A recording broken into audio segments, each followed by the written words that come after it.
Olá, meus pequenos gênios, bora falar de produtividade?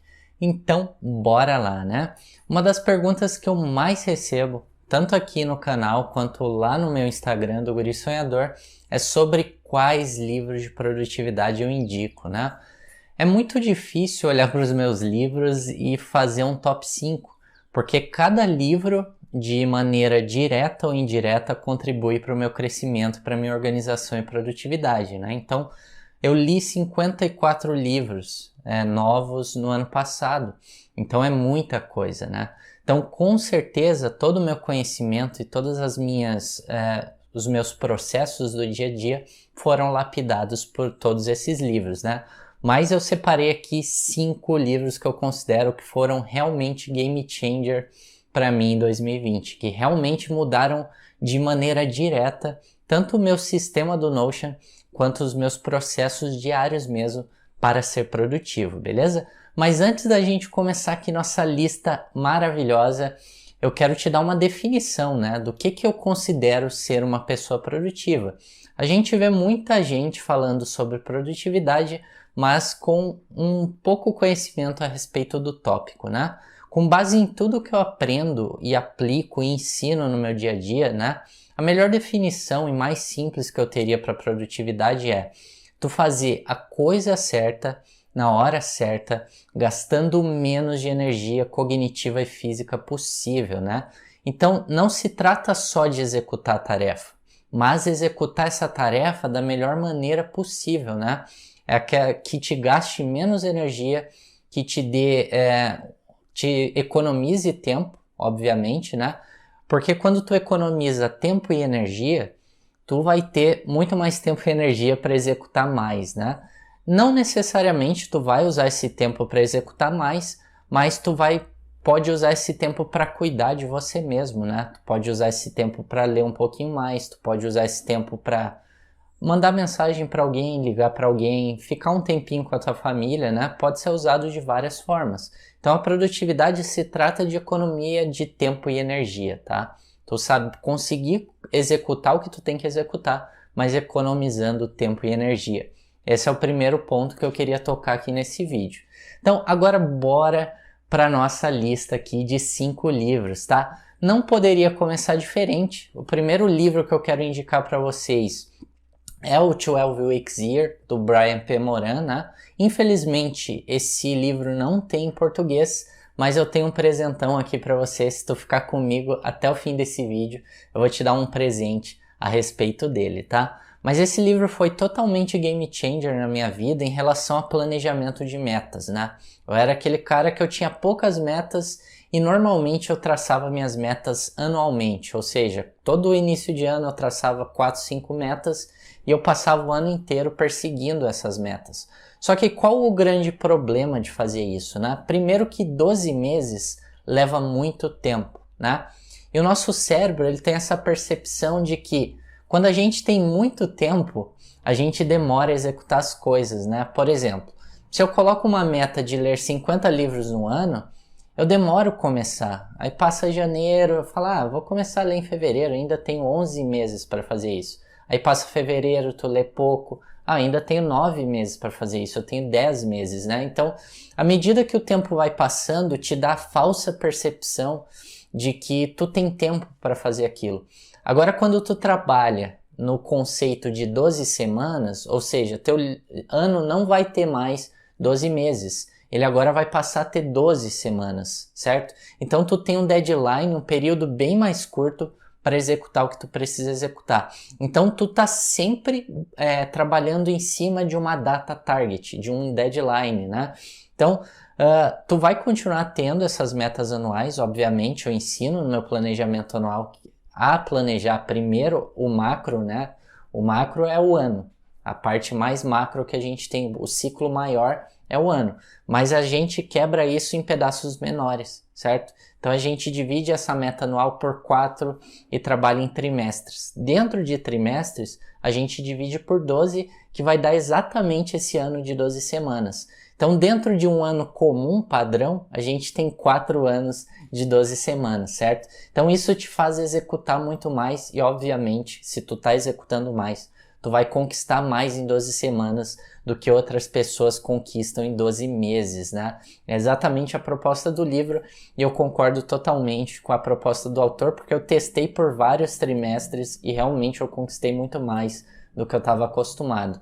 Justamente por trabalhar num período curto e ter esse deadline que me forçou a entrar em ação muito mais fácil, e também por ter revisões semanais, que foi um hábito que eu adquiri em 2020, mas que mudou total minha vida. Eu coloco aqui, pondero aqui como o principal hábito de 2020 para mim. Foi o que realmente me trouxe resultados, né?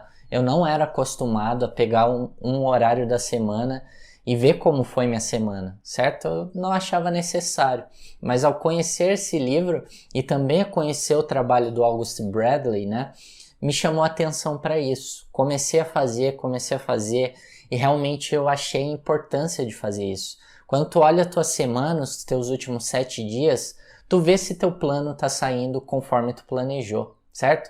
Se a gente deixa rolar, a gente não tá ali meio que com o pulso firme medindo o nosso progresso. Então, se a gente deixa de fazer alguma coisa que era importante, pra gente tudo bem, a gente não tá mensurando isso. Mas quando a gente para pensar e analisar, tá, deixa eu ver o que aconteceu na última semana. Putz, eu não executei o que eu deveria, né? Então, o que eu posso fazer? Logo na próxima semana eu já vou reajustar meu calendário para entrar em balanço, em equilíbrio, né? Para estar justamente ajustado com o que eu tinha planejado. Essa revisão semanal é muito importante. E no livro ele te mostra como fazer e tudo mais. É um livro muito bacana, mas fica aí comigo até o fim desse vídeo que eu vou te dar um presentão, beleza? Bora aqui para o número 2, é o livro Avalie o que Importa, tá? Do John Doerr, eu acho. Johnny Doerr, alguma coisa assim. Mas enfim, esse livro ele traz a metodologia OKR, né? Que eu uso bastante, inclusive eu tenho vídeos aqui ensinando como é que eu faço isso no Notion, né? Faço isso tanto na vida pessoal como no Notion, porque o Notion potencializa esse OKR, porque ele deixa a gente calcular automaticamente o nosso progresso, né? É bem fácil de fazer com relations e roll-ups e algumas formulazinhas de barra de progresso. A gente consegue ter muitas metas e consegue mensurar elas de uma maneira muito fácil, né? Basicamente, o OKR ele consiste em objetivos e resultados-chave, beleza? Só vou dar uma pincelada aqui porque eu já ensinei essa metodologia. Mas a partir do teu objetivo, que é aquilo que tu quer de fato para a tua vida, né? Algo mais aspiracional, a gente vai ter passos intermediários que vão ser como a gente planeja conquistar aquilo que a gente quer. Ou seja, o que a gente quer é o nosso desejo, é o nosso sonho, e aí a gente vai elaborar um plano de ação para tornar esse sonho real, né? Porque sonhar é muito fácil, né? Colocar as coisas ali, fazer a metinha todo janeiro, né? Todo mundo fica animado, vou fazer minha meta e tudo mais. Aí chega janeiro, não está executando o que tinha planejado. Deixa para executar lá em fevereiro, março, que é fazer a primeira atividade, que é ler o primeiro livro da meta de livros. Óbvio que tu não vai conseguir nada com isso, né? Se tu planejou, tu tem que começar desde o dia 1 já a execução, né? Não é assim, tipo, deixar a Deus dará as coisas. Então o OKR é um jeito de tu traquear teu progresso, de tu rastrear esse progresso para ver se tu tá em balanço, né, em relação às suas metas. Então o objetivo, ele vai ser a média de todas as pequenas metas, todos os passos intermediários, resultados chaves, né, que o autor chama, é uma média de todas elas. Ou seja, se tu tem o objetivo de perder 10 quilos, por exemplo, eu quero ser uma pessoa mais saudável esse ano, né? E aí tu coloca lá um objetivo de perder peso, né? É algo aspiracional, é aquilo que tu quer. Não pode ser mensurado porque tu não colocou nada específico, tu só quer se sentir melhor. Eu quero ser uma pessoa mais saudável. Esse é teu objetivo. Como é que tu pode se tornar uma pessoa mais saudável? Fazer uma dieta, né? Tu pode consultar um nutricionista, tu pode começar um plano de treinamento semanal 3 vezes por semana e tu pode traquear isso. Por exemplo, se tu seta lá, eu quero treinar 3 vezes por semana durante todo esse ano, né? É bem fácil de tu fazer isso no Notion, por exemplo. Tu coloca o target, eu quero treinar 3 vezes na semana. Isso em um mês, por exemplo, daria 12 treinos, né? E aí tu colocaria um alvo de 12 treinos e toda semana, toda vez que tu concluir o treino, tu aumenta lá e registra isso. Tu fala, ó, hoje eu concluí. Aí tu coloca, beleza, já fiz 2 treinos de 12 esse mês. Já fiz 3 treinos de 12 esse mês. Então, é uma metodologia muito fácil de tu rastrear teu progresso. E o negócio da média é muito legal porque tu pode ter metas diferentes que te levam para um mesmo objetivo. Ou seja, não é só treinar, mas também seguir uma dieta. Tu pode rastrear tuas calorias semanais, teus treinos, né? Deixa eu ver o que mais tu pode fazer. Tu pode, sei lá, pesquisar coisas saudáveis para tu comer. Tu pode colocar, eu quero fazer 5 pesquisas esse mês de receitas legais. Eu quero testar 5 receitas saudáveis, receitas fit esse mês, né? Também é um jeito de tu rastrear esse teu objetivo de ficar mais saudável, beleza? Então, a gente já tem a indicação do 12 Weeks Year e do OKR, né? Um funciona muito bem para planejamento de metas e o outro funciona muito bem para a gente mensurar nossa execução. São passos diferentes, né? Primeiro a gente cria um plano, depois a gente executa esse plano e aí a gente mensura esse plano. Então, o primeiro livro se trata de criar o plano, certo? Ele é muito bom, para mim é o melhor livro que eu já li sobre criar planejamento, né? Se planejar, tudo mais. Depois a gente tem a mensuração. Para mim esse livro Avalie o que Importa é o melhor que eu já li para mensuração do meu progresso, beleza? Então, um livro complementa o outro e todos esses livros foram importantes para a construção do meu sistema, beleza? Terceiro livro aqui que eu quero te indicar é O Essencialismo, né? Esse livro, ele tem uma pegada mais simples que os outros dois, ele não é focado em produtividade, porém a visão minimalista, a visão essencialista já te torna mais produtivo, principalmente no mundo que a gente vive atualmente, tá? O que acontece hoje em dia? A gente é bombardeado por muitos dados diariamente, anúncio toda hora, né? Se a gente entra na rede social, uma bolha de informação, é gente postando stories toda hora, é gente postando no feed, tu não consegue concentrar, né? Se tu passa muito tempo nas redes sociais, tua mente se desgasta, porque é uma bolha, muita informação para tu lidar. Então, o que o essencialismo aborda, né?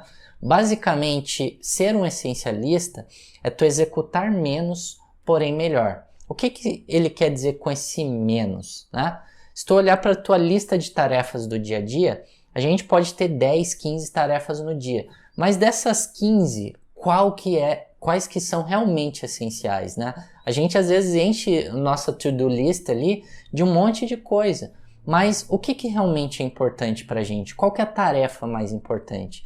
Então o essencialismo ele me ensinou muito a questão de priorização de tarefas, que também é algo que aumenta a nossa produtividade, certo? E é uma leitura muito gostosa, muito bacana, principalmente para tu encontrar qual que é teu objetivo essencial, né?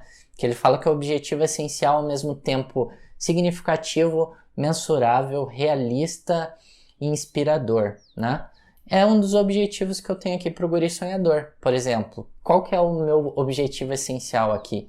É mudar a educação, é mudar o jeito que a gente aprende, que a gente desenha a nossa vida, né? Eu quero te ensinar a desenhar a tua vida de um jeito totalmente inovador, de um jeito que realmente te faça feliz, né? E uma das minhas metas é construir um instituto futuramente, o Instituto Guri Sonhador, focado no aprendizado autodidata, focado na maestria, né, nesse desenvolvimento de um ser humano integral. Não um ser humano focado em arranjar um emprego. Não, é um ser humano integral, um ser humano que sabe o que é importante para a vida dele, é um ser humano que tem objetivos, que ajuda as pessoas, né, que quer contribuir para um mundo melhor.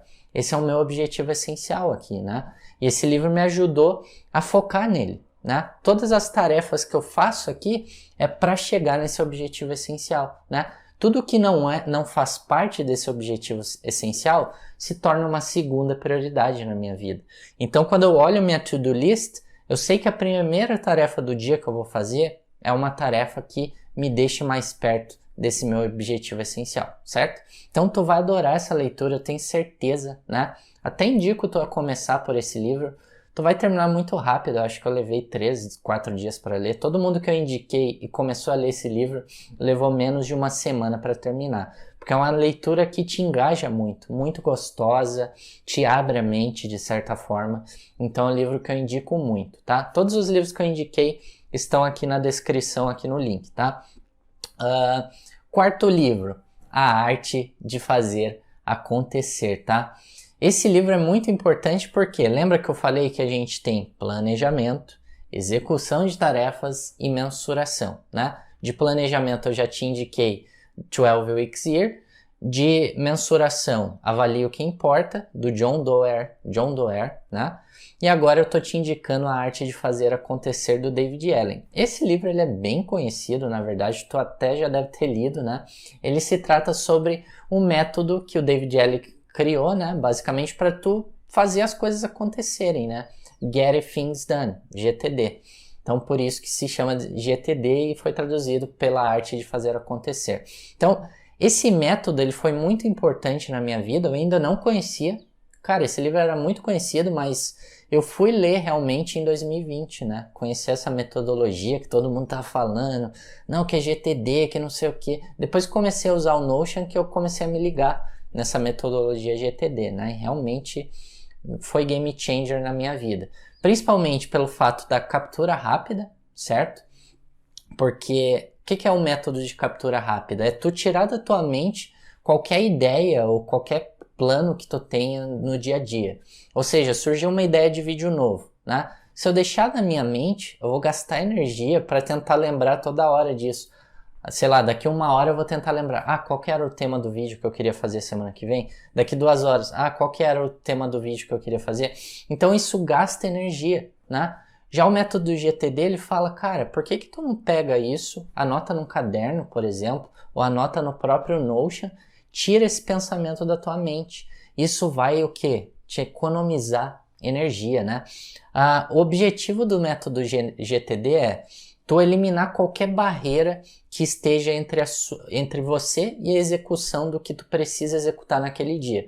Ou seja, excesso de pensamentos, tu captura, deixa lá em qualquer lugar, em um lugar seguro, que depois tu pode, no momento certo, engajar com ele, certo? Se eu tiver um tema de vídeo para daqui 2 semanas, eu vou me engajar com esse tema daqui 2 semanas, certo? Então só captura agora a ideia, anoto, deixo lá no meu banco de dados ou no meu caderninho de ideias. Tu pode usar tanto físico quanto uma captura digital, né? Mas isso torna o teu pensamento muito mais rápido. Tu libera esse pensamento, tu libera essa energia gasta e a tua mente fica livre para fazer o que realmente tu tem que fazer naquele dia. O foco é no hoje, né? É no agora. O que a gente tem para fazer agora? Então, esse método me ensinou muito isso, de eliminar todas as barreiras, todas as distrações que possam surgir ao longo do meu caminho diário. Pode acontecer muita coisa no nosso dia, né? Acontecer emergências, ou a nossa mente está meio longe daqui, né? Começa a ter pensamentos lá na frente. Então essa captura rápida, ela ajuda muito, né? Outra coisa bacana também foi priorização de tarefas. Só que esse livro, diferente do essencialismo, ele é mais focado na metodologia mesmo, né? É mais focado em priorização. No essencialismo é um conceito, já que é um processo, né? É um fluxo de trabalho. E essa priorização é muito boa também, né? E ele me ensinou o conceito de trabalhar com projetos, né? O que é projeto no GTD? São aquele conjunto de tarefas similares que servem para um mesmo objetivo, ou seja, eu quero aumentar minha audiência aqui no YouTube. Isso é um projeto. Como é que eu aumento a audiência? Eu vou fazer vários vídeos. Só que vídeos são tarefas similares que acontecem em datas diferentes, certo?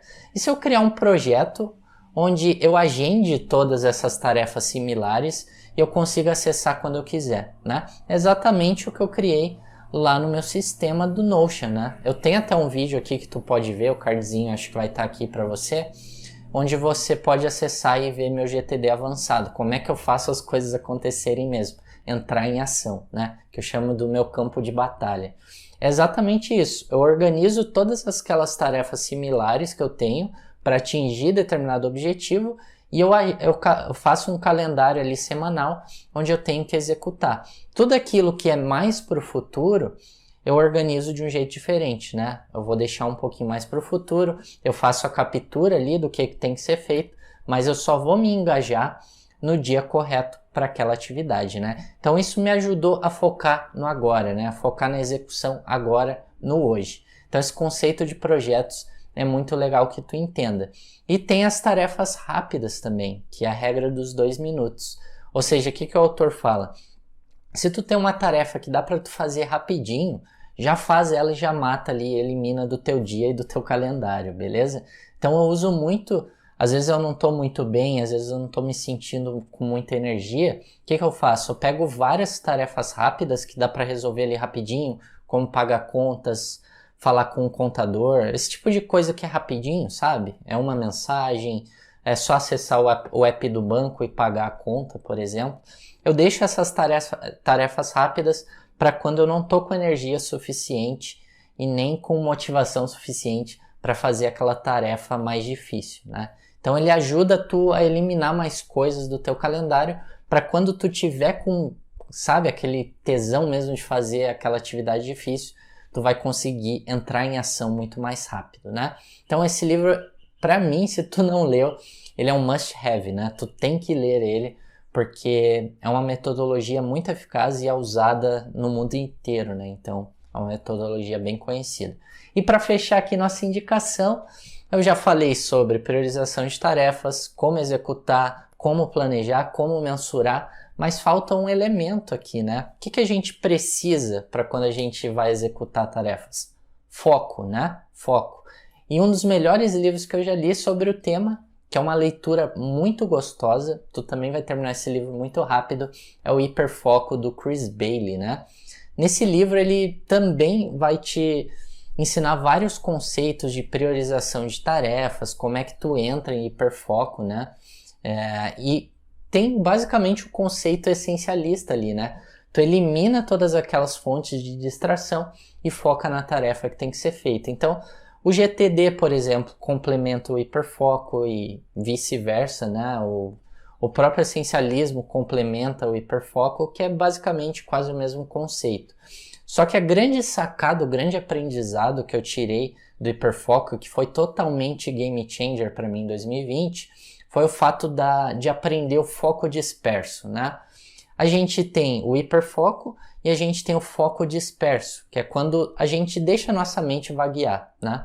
A gente estava ali engajado numa tarefa super difícil, seja resolver um problema da faculdade que é difícil, né? Fazer conta ou coisa do tipo, estudar para a prova, coisas que consomem muita energia da nossa mente. A gente entra em hiperfoco nessas tarefas. A gente fica horas tentando resolver. Isso gasta energia. Aí quando a gente deixa a nossa mente dispersa, isso é muito importante ter no nosso dia a dia, na nossa agenda diária, porque a gente recarrega o nosso córtex pré-frontal, que é responsável pelo nosso raciocínio, certo? Então a gente dá um up durante o nosso dia, tem mais energia ao longo de todo o dia, se sente cansado com menos frequência e também nos origina insights criativos, né? Às vezes a gente está tão focado em resolver um problema que a gente não consegue ter uma visão mais clara daquele problema. A gente fica ali tentando dar murro, né, na pedra para ver se ela quebra.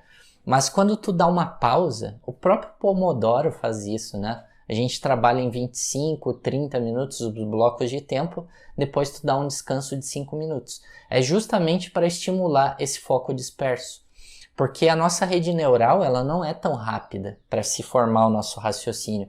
Ela leva um pouquinho de tempo, principalmente quando a gente não conhece esse conteúdo, né? Se é alguma lição nova que tu aprendeu na faculdade, se é alguma tarefa nova do teu trabalho que tu nunca fez antes, tudo isso tu tem que aprender como fazer. E quando tu aprende como fazer, tu não tem essa rede neural, tu não tem nada na tua memória que vai te ajudar, né, a executar daquela maneira. Então tu fica ali focado, tentando e não vai para frente. Então o que tu faz? Tu tenta em hiperfoco durante um tempo, desgastou a mente, dá uma desligada.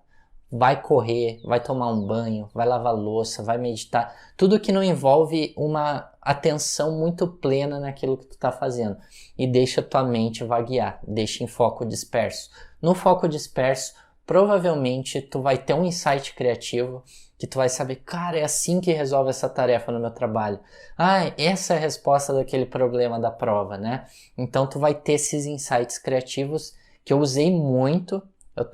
Me considerava com bloqueio criativo em 2019 para postar conteúdo aqui e agora minha mente borbulha de ideias, né? Justamente porque eu trabalho em foco disperso. Quando eu estou meditando, surgem ideias de produtos, surgem ideias de vídeo, surgem ideias de como melhorar meu sistema no Notion. Tudo isso em foco disperso que eu aprendi com esse livro. Então, todas as minhas ideias mais criativas que eu tive no ano passado, que me deram esse crescimento do Guri Sonhador, foi por conta desse livro. Por isso que ele foi game changer, certo? Então, vou te deixar com esse conceito apenas, porque eu quero que tu se engaje no livro e aprenda todo o resto, beleza? E lembra que eu falei que tinha um presente para ti? Então vou te dar esse presente agora, tá? Como o 12 Weeks Year não foi traduzido para português, eu vou te dar meu resumo completo desse livro, uma síntese completa desse livro, traduzida para português, um resumo bem limpo com todas as principais ideias de graça para você, tá? Olha que legal, já vai começar 2021 com um presentão do Guri, além das templates que eu já te dei, né? Caso tu já esteja na minha lista de e-mails.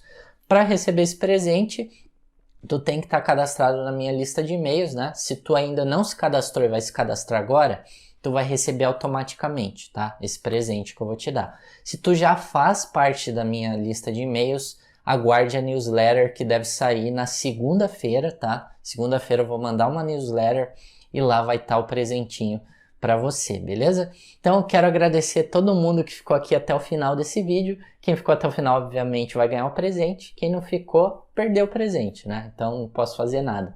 Mas espero que tenha gostado dessas leituras. Comenta aqui qual livro tu achou mais interessante, por qual tu vai começar a ler para se tornar uma pessoa realmente produtiva em 2021, tá? Então um grande abraço e a gente se vê no próximo vídeo.